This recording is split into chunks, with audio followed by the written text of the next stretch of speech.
沙捞越最大的菜市场石屋中央巴萨，瓜果蔬菜、干货杂粮、服装美食一应俱全。左边就是吃猪肉的，旁边就是伊斯兰的，和谐共处。更特别的是，活鸡竟然用报纸包着卖，还有干盘面搭配红酒，别有一番风味。到处都是华人，莫名的亲切感。我们现在在东马的石屋，记得先订阅关注下哟。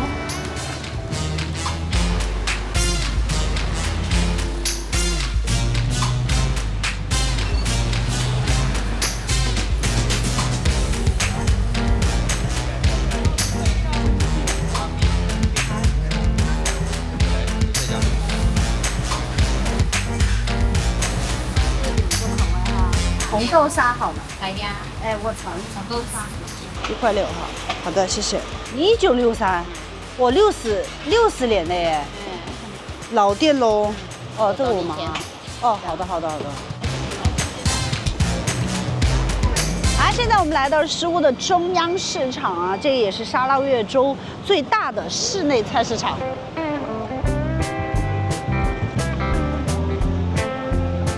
它这个市场啊特别大，然后像我们就挨个逛呗。左边这个区域，现在要进入的这个区域的话，有这个工艺品区啊，然后水果、日化、日用啊都有。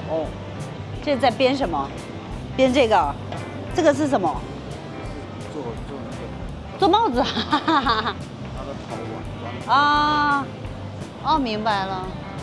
它这个凉席确实，现在国内很少买的。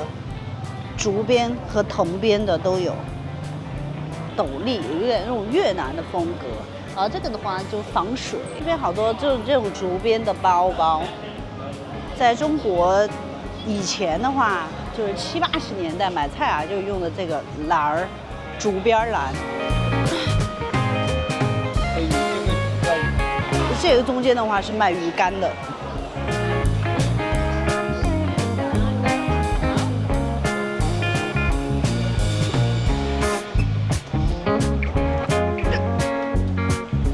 这个卖佐料的一袋一袋，特别有意思。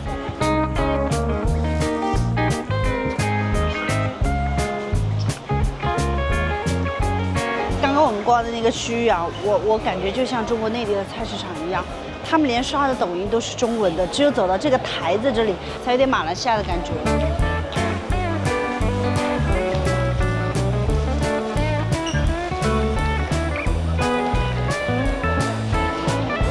但是很明显的感觉，这边价格比那个我们之前到的明都路和梅里的话，价格要低一些。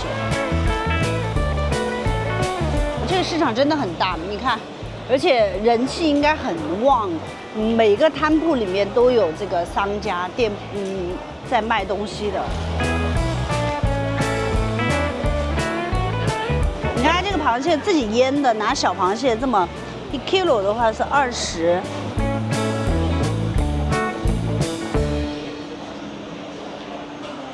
这里有卖螃蟹的，这螃蟹的话就1 kg 60。对，我就看很多地方都在卖这个螺，这个是不是就像丁螺一样？啊，对。这是白糖吗？味精米。光这个市场的话，其实没有太大的新鲜感啊，因为它整个来说的话，就特别像咱们中国的菜市场。那边的话卖水果、蔬菜、干货、杂粮啊，然后呢卖一些鱼干，然后还有当地他们自己腌的啊，比如说这里的话是螃蟹啊、泡菜这些啊都有，而且他们也说的是中文，刷抖音也刷的TikTok 也刷的是华文。而我们现在那边呢，就穿过干货这个区域之后，佐料这个区域之后，旁边就是家禽，像什么鸡鸭鱼肉啊，就在这边。我们现在去转那边，逛一逛，哎，旅游逛一逛。对，它这个一盘5块啊，超多的。他们的鸡脖子、鸡头是单独卖的。我鸭肠好便宜啊，鸭肠5块钱一大盘，鸡皮、鸡头，这个虾。这个虾的话，那种小虾，报纸包鱼，所以他们这里一摞一摞的报纸，他们包鱼包鸡全部是用报纸。菜市场最有特色的一个景象，来带你们看，活的鸡用报纸包起来，这个鸡不会跑，就是这个样子。我想问一下，为什么要用报纸包它们呢？包了不是清洁啊？包了不是清洁，大便不会出来。哦，大便不会出来，这样包起来。我们从中国过来旅游的，可以提一下吗？可以提一下吗？可以有。哎，我提一下，我都怕它跑。哎，它不会跑哎。它是包好的。它包好的，然后它就不会跑，好神奇啊！多少钱一斤呢1 kg 24这个。啊，1 kg 24，那也便宜啊。这个老的，这个老的是算斤了。啊，1公斤10几块钱一斤，很便宜。我们即将要去到一个非常特殊的区域，就是 pork 猪肉区域啊，肺啊，这个单独拿出来卖的。肠不是肥肠哦，啊，这是大便的肠。是啊，猪大肠就是猪肥肠。多少钱1公斤啊？一条3块。一条3块。就这样3块。马币。4块5。4块5，我买10条才45。他们这个价格其实也很便宜的。这个肺在重庆是几乎是不要钱，看不到的，不要钱，但是你用钱买不到。煮汤，就是这样拿回去有没有？哦，要洗，要灌水，从它那边灌水把它，然后压出去。哎，对你反复洗，哎，就一直弄，它都弄得雪白的了。白白的，然后再来煮汤。脾脏，我们身上也是有的。小孩就要吃这个。猪肉档的话，其实是没有多少家，但是大多数都是华人。他们也很热情的跟我们聊天。然后卖的东西的话，比如说像看到的一个是猪脸肉啊、瘦肉啊、猪肝呐、连蹄呀、肺呀、肠啊，但是他们的大肠真的好便宜哦，真的。他们的这个猪脸直接把舌头是连在一起卖的。哦。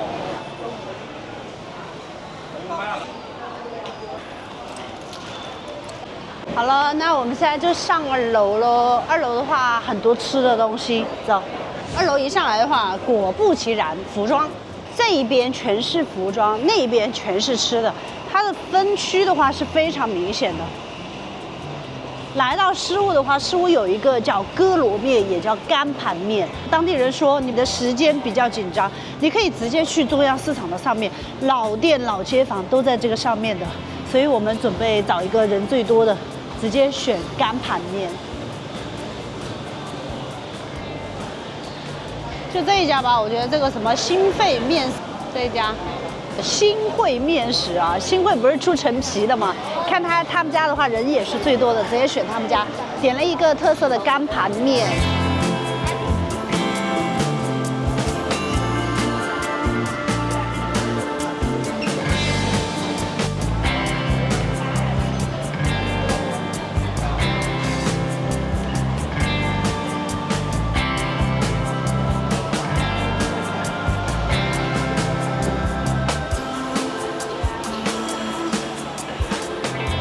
光边那个。刚刚在市场的对面啊，有一家老字号，开了60年的生记光饼店啊，买了他们家的一个光饼，一个芋泥饼，这个才5毛钱一个，这个好像是7毛，这个是现烤的，上面撒了很多芝麻，硬硬的。它里面的话是没有馅的，但是吃起来就那种烤的那种焦香的，很香，加上白芝麻脆的，外面很脆，中间就很松软。这个是芋泥的，一拉开，有点像那种回饼，上面的皮偏硬，是属于硬硬的，有一烤香，然后上面撒了那个白色的粉末，有种小时候的味道，然后芋泥呢甜甜的，下面是软软的，这个饼我很喜欢，好吃，这个好吃，这个好吃。好，我们的猪肝汤上来了，来吃一个吧。它猪肝好嫩啊！一般我们吃猪肝的话，你如果说多煮一会儿，它就很老很柴。它这个不会，汤也很鲜。诗屋地道的干盘面啊，这个呢是3色干盘面，不是番茄的，还是咸的，咸香的，再加这个白味的，很明显的就是猪油裹着满满的那种油脂感。再吃一下这个像酱油一样的面。它这个放了糖的，咸咸的，但是又有甜甜的感觉，就回口的话，它会有那种甘甜的感觉。3种面其实我觉得都还很好吃。刚刚阿姨在上干盘面之前的话，拿了一瓶红酒，是冰镇的。倒多少啊我一个人可以把它干了，来10壶，现在就可以拌面喽。习俗真的是不一样，加了红酒会更香吗？3种颜色，看白的、黑的、红的。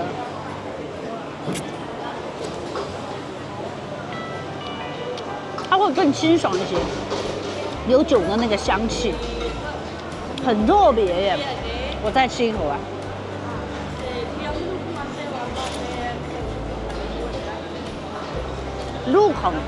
入口先是红酒的果香，很清晰。到后面的话，中调的时候就没有那个酒的香味，它不会特别的浓烈。但是你吃到后面的时候，有淡淡的那种涩感。不酸，涩感，红酒的香气慢慢停留在你的喉部的这样的一个感觉，很特别。拌完了，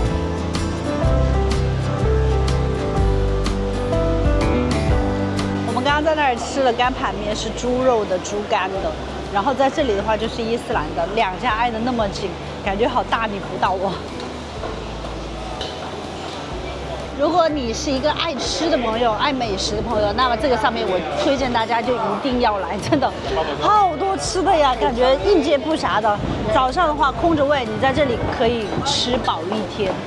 看到这边的话，就全是停车楼，每一层都是。你看，这是几楼啊？这一层、上一层、上一层都是沙拉越的宗教和谐，左边就是吃猪肉的，旁边就是伊斯兰的，然后就不吃猪肉。和谐共处。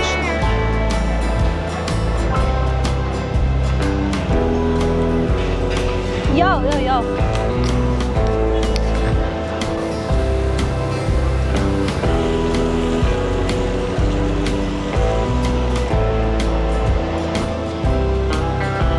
在这里真的是应有尽有啊，烧腊、烤鱼啊，还有地道的什么绵绵冰啊。五味汤啦，还有罗七姜乐，这是什么？罗杂、烘饼，样样都有。乍眼望过去，这里感觉像在办桌席。这无论光顾任何摊位，顾客都可以随意入座，就是你吃任何家都可以，你就想在这坐也没有问题。上面还有一个诗屋小贩联合工会。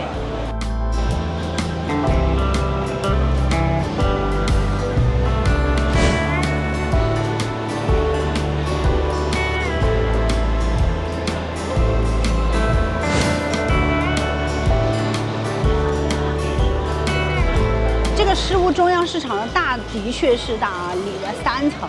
1楼的话卖菜、卖肉、卖家禽，然后卖干货、卖杂粮，样样都有。2楼呢，它主要是服装还有食品区。3楼是祷告室，还有他们的一个工会办公室在上面。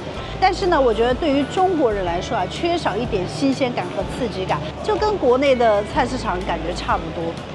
世界那么大 ，Sherry 带你游天下。那现在我们的坐标在马来西亚沙捞越的第3大城市诗屋西部。看到没有嘛？我都应该买一个这个。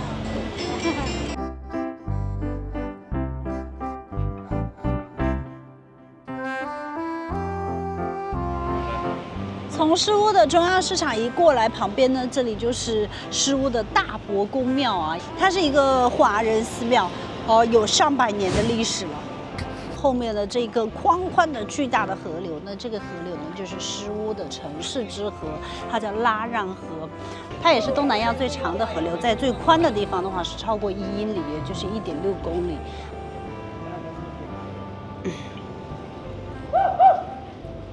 就在这条沙拉越的母亲河的边上啊，这里就是华人寺庙大伯公庙。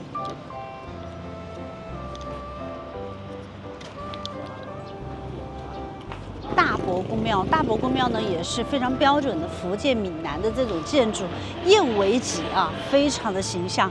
然后再有呢，它整个的一个就结构是非常简单啊，前殿加后殿加一个主塔，主塔的话可以登楼看整个拉让河的景色。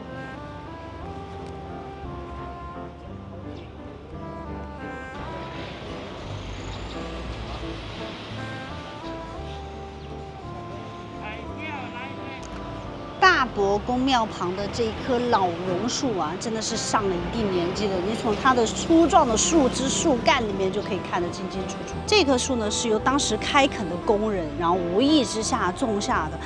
那以前的人想到这里来拜佛的话，会比较麻烦，他们就要包黄包车来到这里来拜大伯公。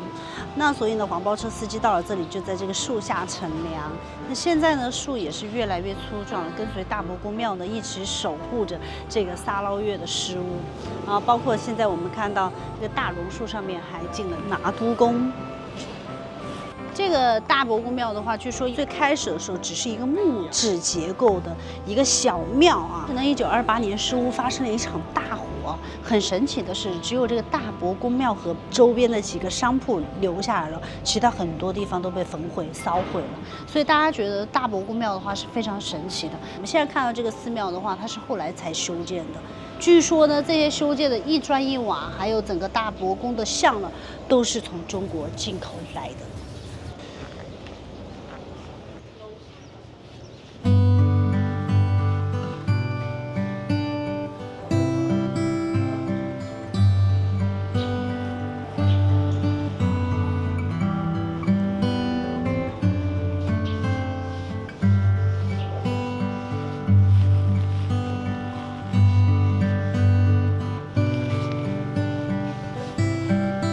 主殿非常的简单，也是非常大气啊，高高的。大伯公呢，其实就是土地爷，也是第一批下南洋开垦的土地神。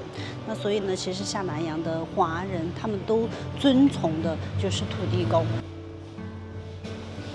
一砖一瓦、一灯笼、一横梁、一柱头，全部都是信众们捐的。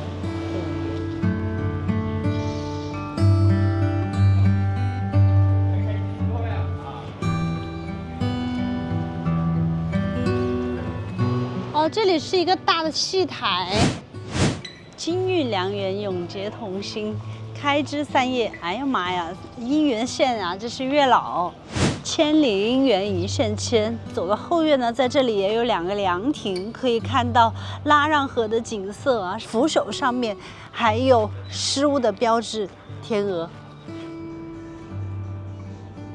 我们都说马来西亚华人是保护中华文化最完善的一个族群，看在这一个壁墙浮雕、石雕上面的话，就完美的展现了。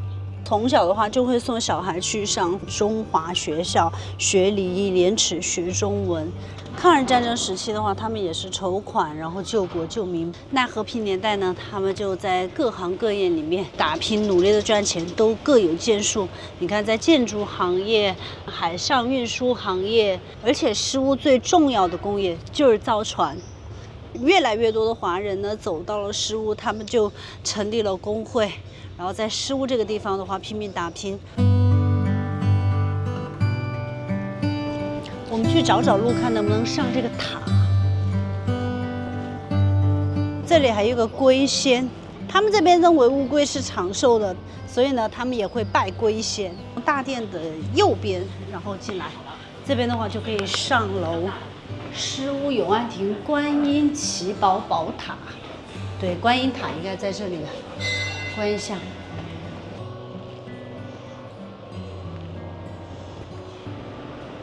好，我们现在从观音像这里的话，继续上楼。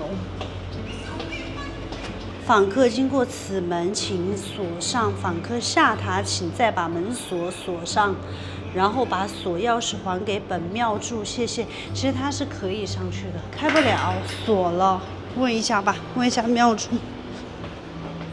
你好，可以上楼吗？留下拿钥匙。哦，好，谢谢。好的，谢谢。等一下还给你哈。好，拿到钥匙了，找庙祝拿钥匙，然后就可以上楼。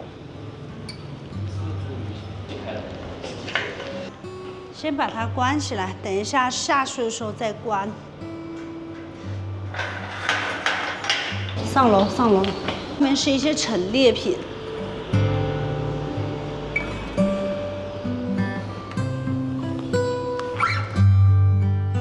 这上面的话就是尸屋的一些大事件。这些的话就是大伯公庙，然后得到的一些殊荣。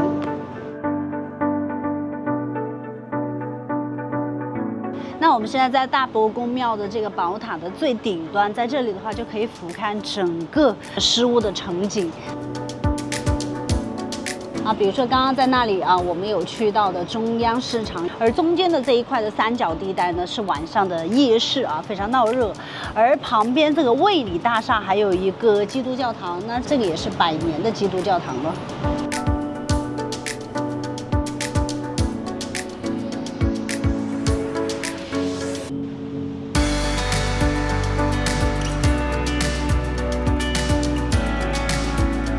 是沙劳越的第3大城市。那这里呢，因为福州人比较多，所以也叫新福州和小福州。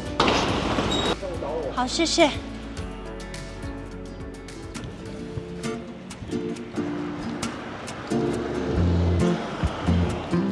那边。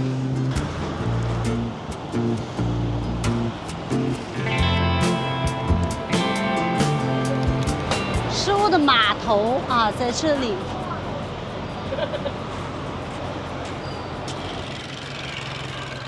滨江公园可能现在是最热的时候，所以现在没有人。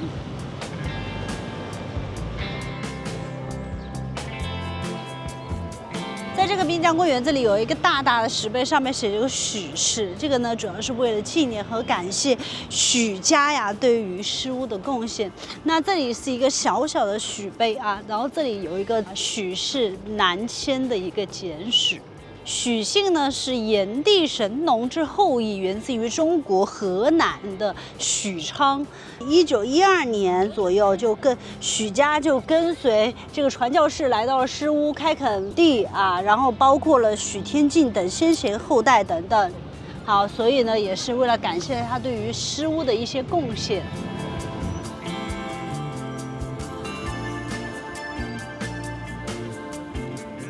这里有一个拉让江的一个介绍，拉让江全长是770公里，是马来西亚最长的一条河流，并且呢，它主要是连接了像马来西亚的很多内陆的小城和小镇，以及偏远的高原等等。那诗屋在拉让江的这一段上面是一个非常重要的一个地点，是一个集散地。它往下游呢延伸就到大三角洲的各大小河川渝支流。在这个滨江公园呢，有一个最大的看点，也是诗屋的一个标志性打卡地，就是白天鹅，就在那里。这个公园这一排树看起来好漂亮，声势浩大的样子，排得整整齐齐，很有热带雨林的感觉。白天鹅，诗屋当地人呢也是认为白天鹅它是代表吉祥安康的意思。以前这里闹饥荒没有吃的，饥肠辘辘，白天鹅呢就示范怎么捉这个硕虫吃，人们也吃，而且这个硕虫的蛋白质很高，饥荒逐渐解决了。所以大家也是为了感谢这个大白鹅。所以这个故事告诉大家，来沙劳越旅游的话，一定要试一下硕鹅虫，记得生吃哦。现在下雨了，我们在这里等一下。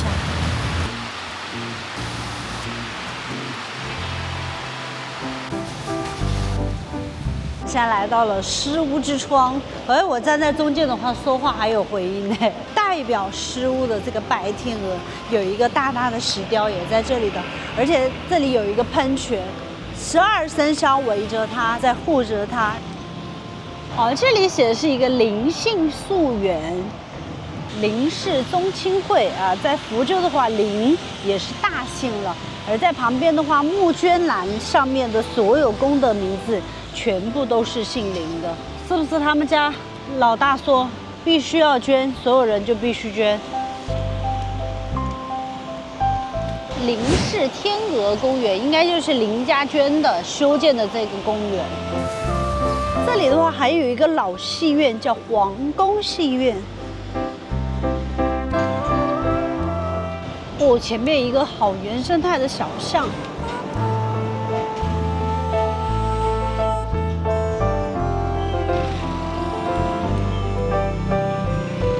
嗨，我们现在来到了诗屋历史文化馆，走吧，这个楼也太历史了吧！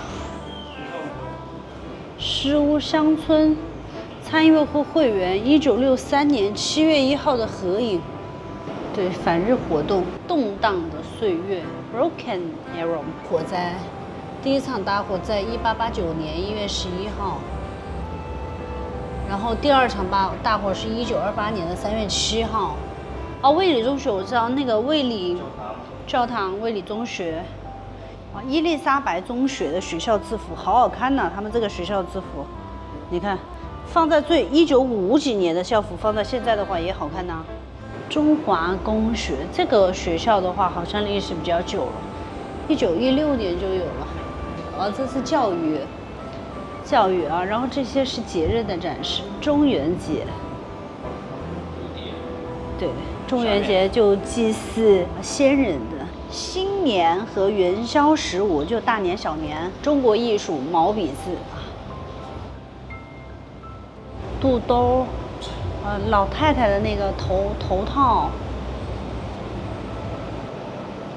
The Chinese is Cebu， 什么意思？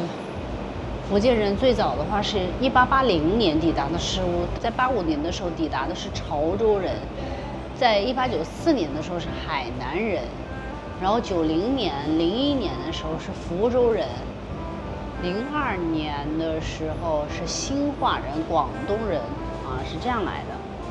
福建人、潮州人、福州人、海南人、广东人、兴化人、客家人。黄南赏这个人的话，在诗屋来说是响当当有名的，而且有一条街的话以他的名字来命名的。他本来是做戊戌变法，变法失败了，然后比较动荡，他就逃难逃到了诗屋。他觉得诗屋这个地方非常不错，后来呢，他又回国，号召了一大批人跟他一起，然后到诗屋来进行开垦。后来呢，就落地诗屋，然后把诗屋也建设得越来越好，然后当地华人也越来越多，然后他的声望也越来越高了。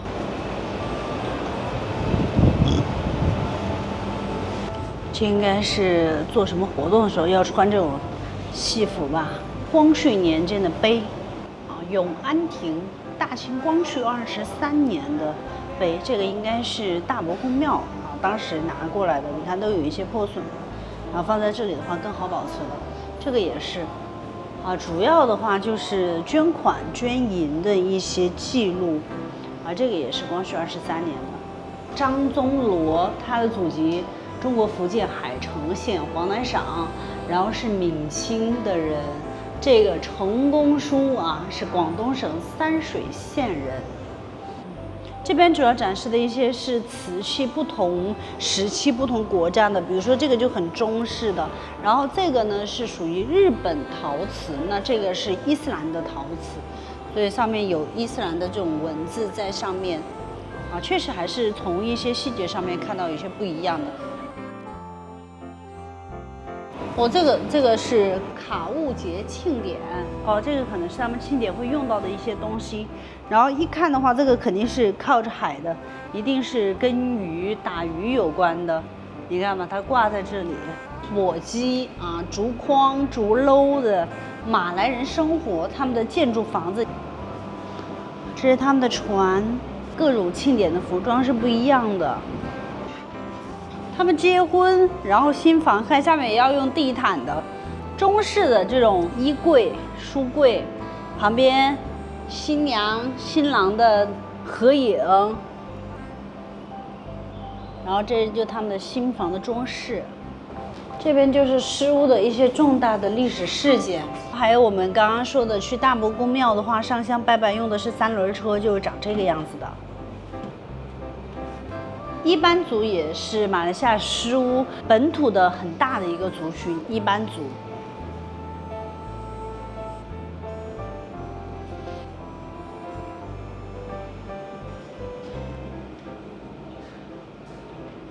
诗屋的这个特产的话，就是这个拉达蒲椒。在1990年的诗屋就是这样子的。街头的牙医，诗屋水灾。从展厅一出来的话，这儿竟然还有一顶轿子你看轿子后面是什么？诗屋市政厅。它这个展馆也很特别，它直接就是一个圆形的，你从左进右进都可以，然后转完就是一圈。好，现在的话，我们就从它的旁边这里的话，直接可以下去了，我们就出去了。世界那么大 ，Sherry 带你游天下。那现在我们的坐标是在马来西亚沙捞越州的第3大城市施乌昂。在那里呢，就是中华小学。那么我刚刚也讲到一个很重要的人黄乃赏，而我现在在这一条街道啊，主要干道就叫黄乃赏街。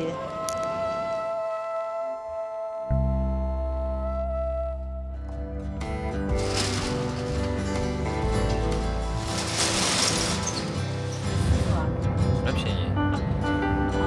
向右转，然后您的目的地就在左侧。嗨，我们现在在西部啊，现在我们要准备离开了，去古晋 ，7点20的飞机，先过安检。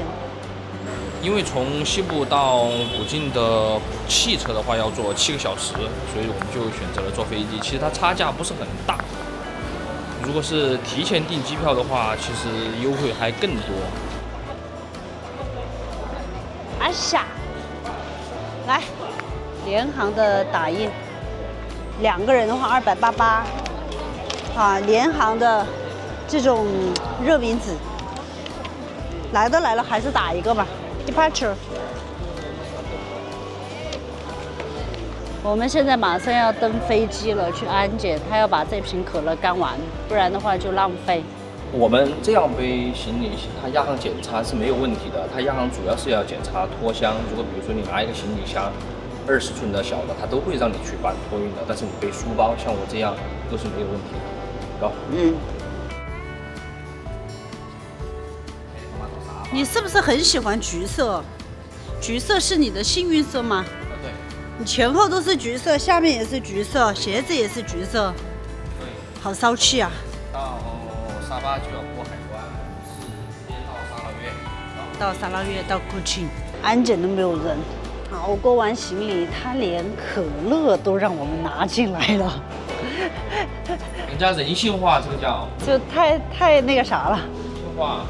好吧。非常人性化。好，我们的登机口在哪一个3A。3A。Air Asia。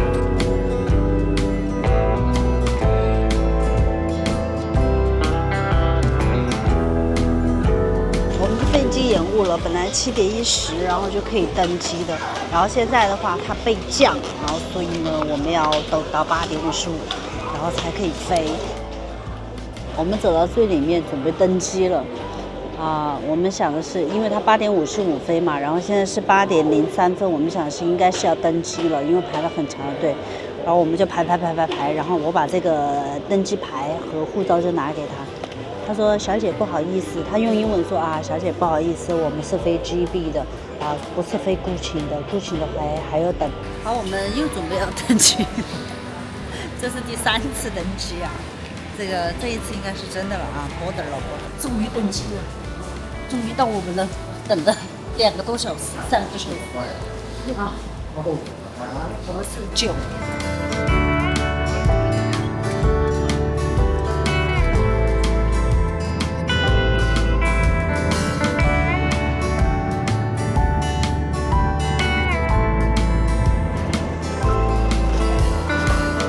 嗨，我们现在到古晋了 ，arriving Kuching。其实从施乌到古晋呢，你走陆地坐大巴车，它有300多公里，但是你要坐7个半小时，还是选飞机来的比较直接。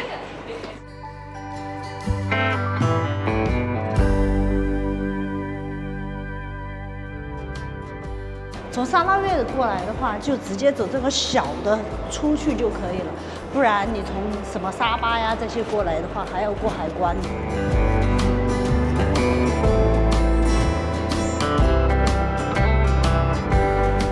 一来都看到嬷嬷了呀！做什么呀？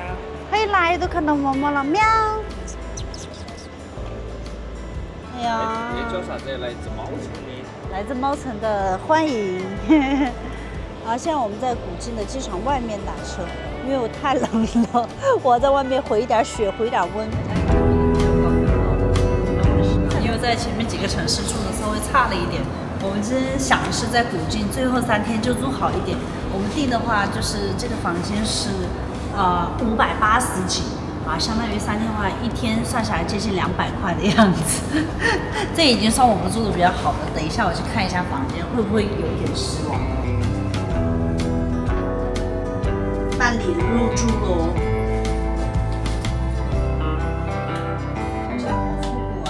还是插钥匙啊？插钥匙。等一下我去。好，起来吧。OK。哇，这个地毯大还是很大，好还是比我们前面2天住的好，但是我觉得也有点超支了。没有关系，哎呀，定都定了，那就这样吧。本来就没人说，还要自我安慰一下。那不然怎么办呢？啊，因为我们延误的关系，现在到酒店已经很晚了。在外面的话，好多店都已经关门了，所以我们想到一个折中的办法，我们有 Grab 叫外卖。嘿嘿嘿。你点了啥？